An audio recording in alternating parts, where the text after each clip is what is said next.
여러분 반갑습니다. 에너지 보존 법칙에 대해서 한번 생각해 보고자 이 영상을 제작하는데요. 에너지 보존 법칙이라 하면은 여러분 잘 아시겠습니다만은 지금까지 그 누구도 의심치 않는 불변의 진리로 아마 모두들 그렇게 알고 계실 텐데요. 그런데 이 에너지 보존 법칙이 문제가 있다 하면은 아마 지금 여러분께서 저를 이상하게 생각하실지 모르겠습니다만은 그러나 이 에너지 보존 법칙이 사실상 문제가 많다는 것을 제가 설명을 좀 드리려고 합니다. 제가 여기서 에너지 보존 법칙은 완전히 틀렸다고는 이야기하지 않겠습니다. 왜냐하면 현재의 에너지 보존 법칙은 현재 개념의 에너지 보존 법칙은 지구만을 기준으로 해서 생각하고 있어요.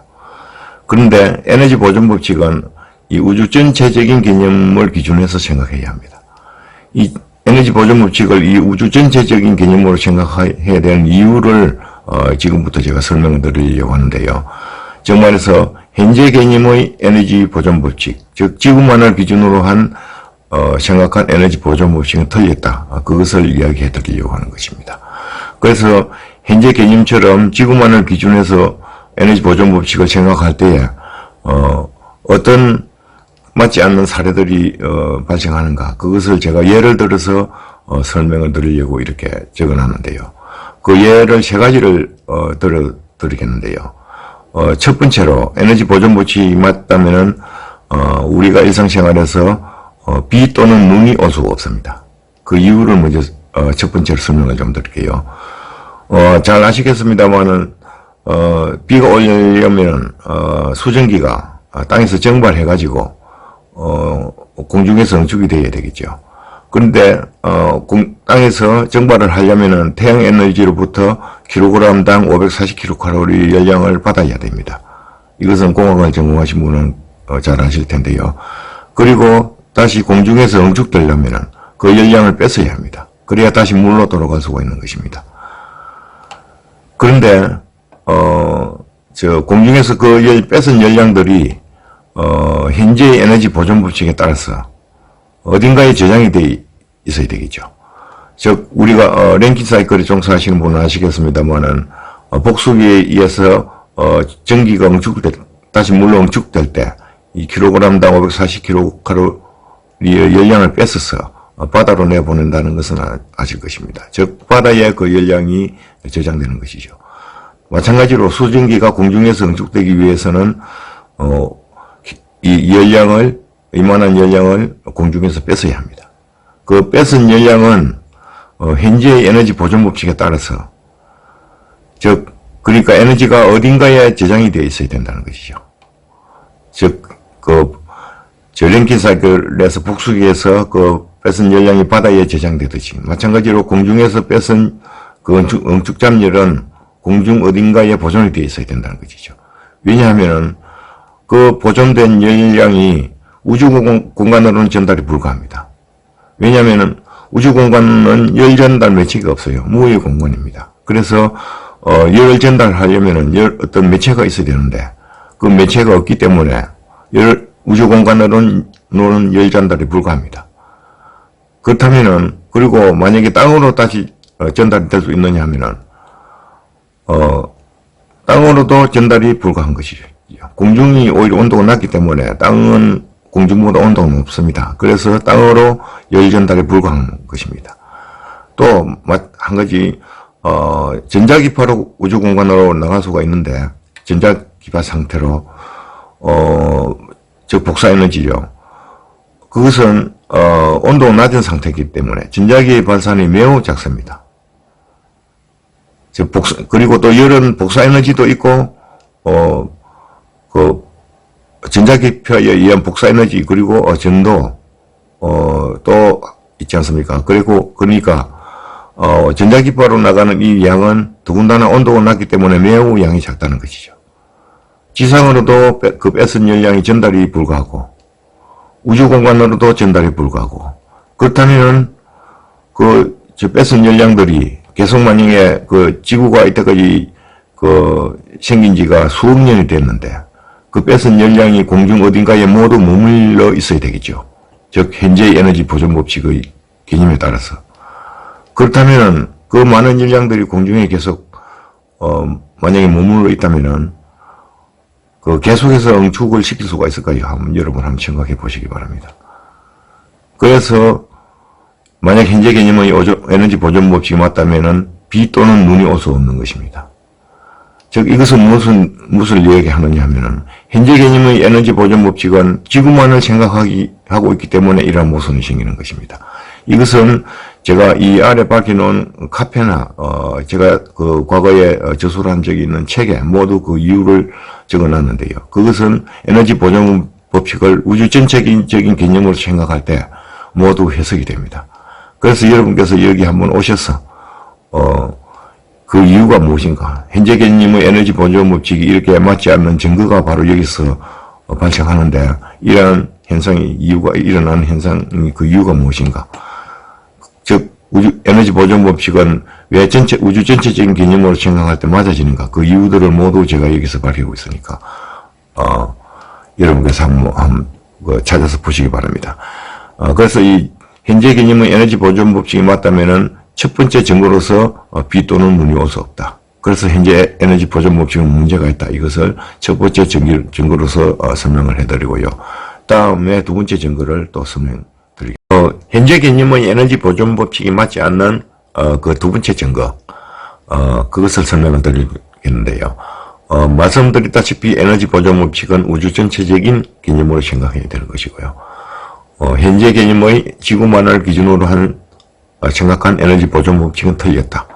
그것을 설명드리고 있는 것입니다. 그 두 번째 증거로서 냉동장치에 불과하다. 이용이 불과하다. 냉동장치는 우리가 흔히 많이 사용하고 있지 않습니까? 그런데 여기서 우리가 한 가지 간과하고 있는 사실이 있습니다. 여기서 바로 현재 개념의 지구만을 기준으로 생각한 에너지 보존 법칙이 맞지 않는 증거가 바로 여기서 우리가 알 수 있어요. 그래서 그것을 설명드리겠는데요. 먼저 이 냉동장치의 간단한 원리를 아시는 분이 많겠습니다만은 잠깐 설명드리고, 그 다음에 그 현재 개념의 에너지 보존 법칙으로 생각했을 때는 이것을 이용이 불가한 그 이유를 설명드릴게요. 아시는 분이 많겠습니다만은 냉동장치는 이렇게 압축기하고 기본적으로 팽창기 또는 감압밸브, 즉 축소확대관 이렇게 구성되어 있는 경우가 있는데요. 시스템에 냉매를 넣어놓고 먼저 압축기로 압축을 해서 압축을 하면은 압축기 그 냉매가 열이 나고, 그 열이 나는 것을 외부 방열기로서 방열을 시키고, 그 다음에 방열시키고 나면 온도가 낮아진 냉매가, 즉 등압 냉각 과정이죠. 이 과정이 압력은 높은 상태에서 온도만 내려간 상태에서 다시 감압을 시키면 온도가 더 내려가서 그래서 우리가 찬바람을 이용하는 이쪽이 우리가 통상적으로 이용되고 있는 냉매 그 장치인데요. 이쪽은 또 만약에 감압 압축된 냉매를 터빈을 돌려서 팽창하는 경우도 있을 수가 있습니다. 이런 경우는 규모가 큰 경우에 이렇게 이용하는 경우도 있는데요. 이러한 경우는 팽창기를 돌려서 감압을 시키는 경우겠죠. 이러한 경우는 팽창기를 돌려서 압축기를 일부 회수를 하고 냉매 온도를 내려서 우리가 찬바람을 이용하는 그런 경우가 되겠습니다. 우리가 통상적으로 이용하는 냉매는 압축기의 구조는 시스템은 바로 이쪽 계통을 이야기하는 것이죠. 이 팽창기가 없으니까요. 그래서 우리가 통상적으로 이용하는 일반적인 이 냉매 그 시스템은, 냉동 시스템은 이 등 엔탈피 팽창 과정으로 이 팽창이 되는 것이고, 만약에 팽창기를 돌려서 이를 뽑아내면은 그때는 등 엔탈피 과정이 되겠죠. 이것은 열공학을 전공하신 분은 금방 이해를 하시겠습니다만은 이 일을 뺀 것만큼 에너지가 작아진다는 것이죠. 우리는 일반적으로 이 등 엔탈피 팽창을 이용합니다. 등 엔탈피 팽창을 해도 냉매가 온도가 내려가니까, 온도가 내려가고 부피가 커지니까, 그런데 에너지는 똑같은 양입니다. 등 엔탈피니까. 그래서 이쪽 계통을 이용하는데요. 이쪽을 우리가 이용을 하는데, 여기서 만약 현재 개념의 에너지 보존 법칙이 맞을 때, 어떤 개념이, 어떤 문제가 생기는가, 그것을 지금부터 이제 설명을 드리겠습니다. 말씀드렸다시피, 냉매를 여기에 그 시스템에 넣어놓고, 처음에, 냉동장치를 이용하기 위해서는 압축기로서 냉매를 압축을 시킵니다. 그런데, 냉매를 압축시키는 그 에너지, 그 에너지가 100이 들었다고, 가정을 합시다. 냉매를 압축시키는 그 압축기에 소요되는 일이 100이 들었습니다. 그렇다면 이 열은 100을, 냉면은 100을 가지고 나옵니다. 압축 일의 100을, 일단은 마찰이나 그 방열 손실 이런 거는 없다 치고요. 100을 넣으면은 100이 나오게 돼 있어요. 이 냉면에서. 100을 가지고, 외부 방열기로, 냉매가, 뜨거운 채로 간다 이거죠. 그래서 만약에 여기서 방열을 50을 시켰다고 칩시다. 방열을. 50을 시키고 나머지 50은 냉매가 그대로 가지고 이렇게 등 엔탈피 과정을 거치고 지금 팽창 직전에 이제 도달한다고 합시다. 즉 이까지는 50의 냉매를 에너지를 냉매가 가지고 있습니다. 거기서 50의 그 에너지를 이제 팽창을 시키면은 즉 감압을 시킨다 이기죠. 감압을 시키도 등 엔탈피 팽창으로 감압을 시키기 때문에 에너지는 어차피 100입니다. 등 엔탈피 과정이기 때문에 즉 100의 에너지를 가지고 있는 상태에서 온도만 내려간다는 것이죠. 즉 온도만 내려가면은 에너지가 떨어지지 않겠느냐 하지만은 엔탈피는 여기서 이제 부피가 커지기 때문에 엔탈피는 같은 것이죠. 그러니까 온도가 내려가고 부피가 커진 이 상태, 즉 에너지는 마찬가지로 50을 가지고 있습니다. 냉면은. 그런데 거기서 이제 우리가 차가운 바람을 이용을 하면은 만약에 차가운 바람을 25를 우리가 이용했다고 칩시다. 그렇다면은 냉면은 우리가 이용한 만큼 25의 에너지를 받는 것이죠. 냉매 입장에서 보면은 즉 냉매가 온도가 올라간다는 것입니다. 우리는 차가운 바람을 이용하고 냉면은 온도가 올라간다는 것입니다. 지금 냉매 입장에서 보면은 25의 에너지를 받는다는 것이죠. 우리 쪽에서는 뺏기는 것이고, 그러니까 우리가 시원하게 느끼는 것이고요. 그러니까 냉면은 우리가 시원하게 느끼는 그 에너지를 합해서 자기 자신이 가지고 있던 50의 에너지를 합해서 75가 되겠죠. 여기서는 이제 75의 에너지를 가지고 다시 압축기로 들어갑니다. 자, 그렇다면 여기서 75의 에너지를 가지고 이제 압축기로 다시 들어간다 했습니다. 근데 이제 여기서 100의 에너지를 우리가 압축기를 구동하는 데는 연속적으로 100의 에너지가 들어갑니다. 에너지가 여기서 75를 가지고 왔다고 해서 이 75를 더한 175가 압축기 일이 소요되지 않는다는 것이죠. 이 75는 어디론가 사라져 버려야 된다는 것이죠. 그래야 연속적으로 100의 에너지가 들어가지 않겠습니까? 즉 말해서 이 냉면은 여기서 0의 에너지를 가지고 와야 된다는 것이죠. 0의 에너지를 가지고 와야 우리가 연속적으로 100을 계속 줄 수 있는 것이죠. 만약에 75를 가지고 그대로 오면은, 그러면은 이 100을 주면은 175가 되겠죠, 여기는. 그럼 175가 되면 여기 또 오면은 175보다 큰 숫자가 나오겠죠. 그러면 한 250 정도 되겠죠. 그러면 또 압축기 100을 넣으니까 350이 되겠죠. 이렇게 해서 만약에 현재 개념의 에너지 보존 법칙이 맞다면은 그 냉면을 우리가 냉동장치를 계속해서 이용할 수 있을까요? 즉 말해서 이 75의 에너지가 어디론가 사라져 줘야만이 100을 연속적으로 갈 수가 있다는 것이죠. 근데 이것이 사라져 주기 때문에, 즉 현재의 우리 지구만을 기준으로 한 에너지 보존 법칙이 틀렸기 때문에, 즉 이 사라져 주는 것은 어떻게 사라져 주느냐? 그것은 질량 등가 에너지 방정식하고 관계가 깊은데요. 그 이유들은 다음에 제가 설명을 드리기로 하고, 그것은 그래서 우주 전체적인 개념을 생각해야 된다는 것이죠. 여기서 참고적으로 E = MC 자성, 그것은 맞는 공식입니다만 상대성 이론이 잘못됨으로 인해서 나왔다. 그것은 제가 상대성 이론의 오류 그러한 영상에서 누차 설명드리고 있으니까 여기서 다른 여성들을 찾아보시고요. 정말에서 이 75의 에너지는 어디론가 사라져줘야 된다. 그래야만이 우리가 압축기를 계속해서 이용할 수 있는 것이죠. 이것이 만약에 사라져주지 않다면 계속해서 에너지가 올라가 버리게 돼 있어요. 즉 현재 개념의 에너지 보존 법칙을 이 수치를 기준으로 해서 다시 한번 여러분께서 생각해 주시기 바랍니다. 그러니까 현재 지구만을 기준으로 한 에너지 보존 법칙은 완전히 틀렸다는 것이죠. 즉 75의 에너지는 항상 어디론가 사라져줘야만이 사이클이 성립할 수 있는 것입니다. 예, 그렇다면 이제 현재 냉동장치의 이용이 불가한 이유를 만약 현재 개념의 에너지 보존 법칙이 맞다면은 이용할 수 없는 그 이유를 어느 정도 이해를 하실 줄 압니다. 다음으로 세 번째 증거를 문제점 세 번째를 설명드리겠는데요. 만약 현재 개념의 에너지 보존 법칙, 즉 지구만을 기준으로 생각한 에너지 보존 법칙이 맞을 때는 그 세 번째 증거로서 우주 공간은 절대 영도의 상태가 유지될 수 없다. 그 이유를 설명드리도록 하겠습니다. 우주 공간은 아시다시피 절대 영도, 즉 마이너스 273도씨의 상태가 유지되고 있습니다. 마이너스 203도씨 이것은 연력학적 기준이고요. 실제로는 이만큼 안 되죠. 이에 대한 온도는 실제로는 거의 있을 수 없는 상태이고요. 현재 우주 공간은 마이너스 269도 내지 270도 이 정도 된다고 합니다. 그런데 현재 개념의 에너지 보존 법칙이 맞다고 했을 때 이러한 온도가 계속해서 유지될 수 있겠는가? 그것을 한번 생각해 보시기 바랍니다. 지금부터 제 이야기를 들으시고요.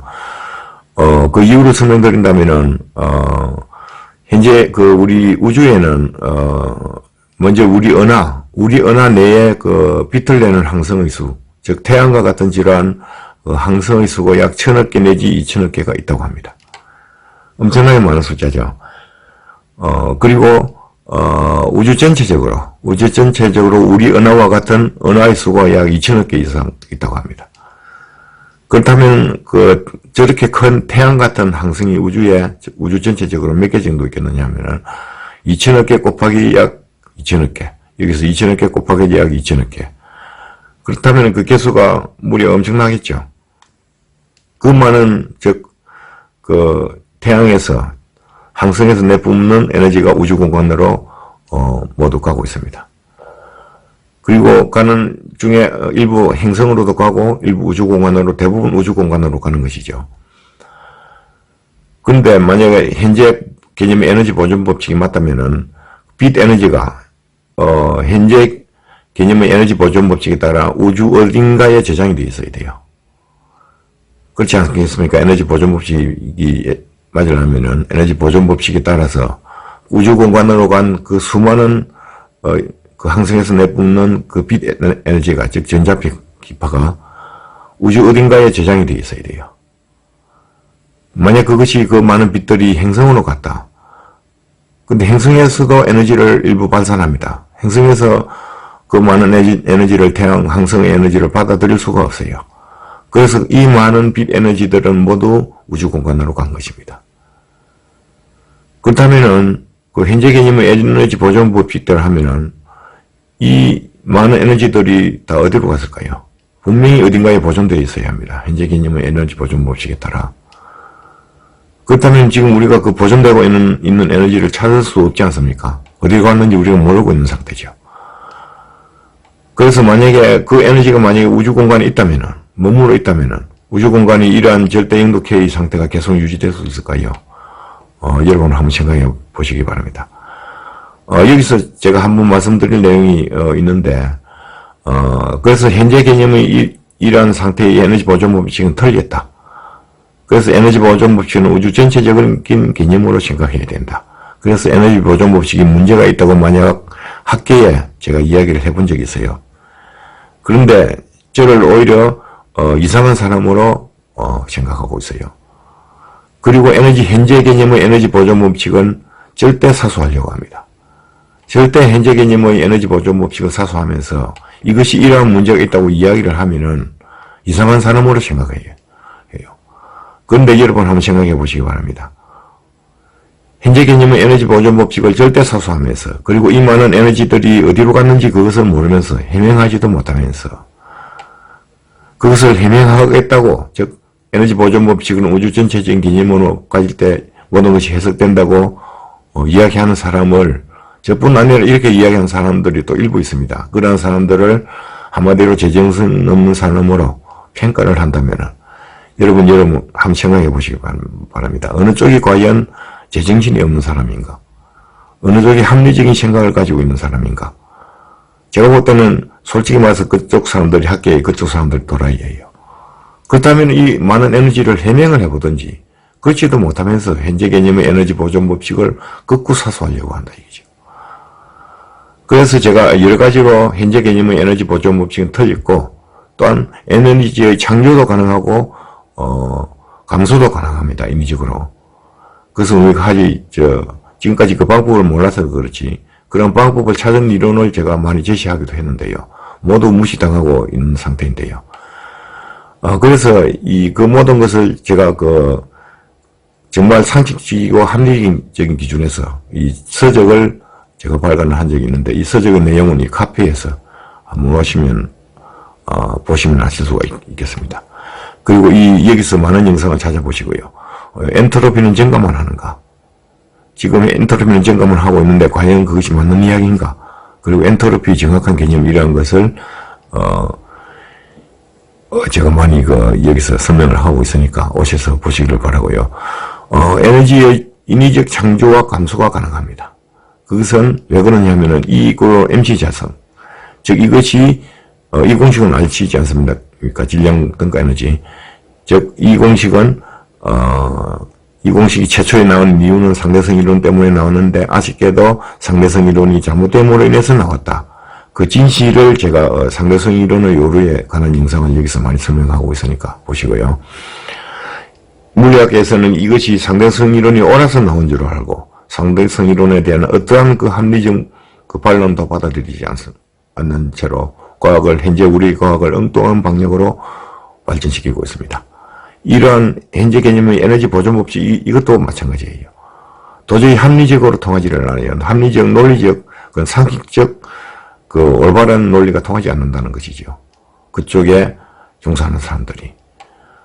그것은 과연 여러분께서 어느 쪽의 이야기가 맞는지 한번 생각해 보시기를 부탁드리고요. 그리고 여기에 제가 말한 카페에 오시면은 효율 1850% 발전 장치 이것도 공개해 놨으니까 과연 여러분께서 이것이 정당한 현재 공학이나 물리학을 이용한 정당한 공학을 이용한 정당한 이론을 제가 밝혀놨는데 과연 여기서 이론의 모순이 있는가?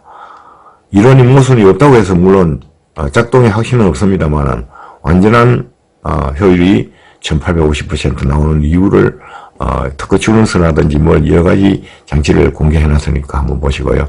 그래서 현재 개념의 에너지 보존 법칙이 맞다면 이러한 장치가 있을 수 없겠죠. 여기서 설명된 예와 같이 현재 개념의 에너지 보존 법칙이 틀렸기 때문에 이러한 장치가 나올 수 있는 것입니다. 그래서 이것은 여러분 지금 현재 실공학을 이용해서 모두 제가 이론을 밝혀놨으니까 한번 보시고요. 그래서 현재 개념의 에너지 보존 법칙을 올바르게 바로잡아야 하는 것이고 그래야만이 우리 과학이 올바르게 발전할 수 있는 것입니다. 상대성 이론이라든지 이러한 현재 몇 가지 모순적인 자연 법칙 또는 연력학 제2법칙 이러한 잘못된 자연 법칙과 이론 때문에 우리 현재 과학이 초과학 시대로 도약되지 못하고 있을 뿐더러 엉뚱한 방향으로 발전되고 있습니다.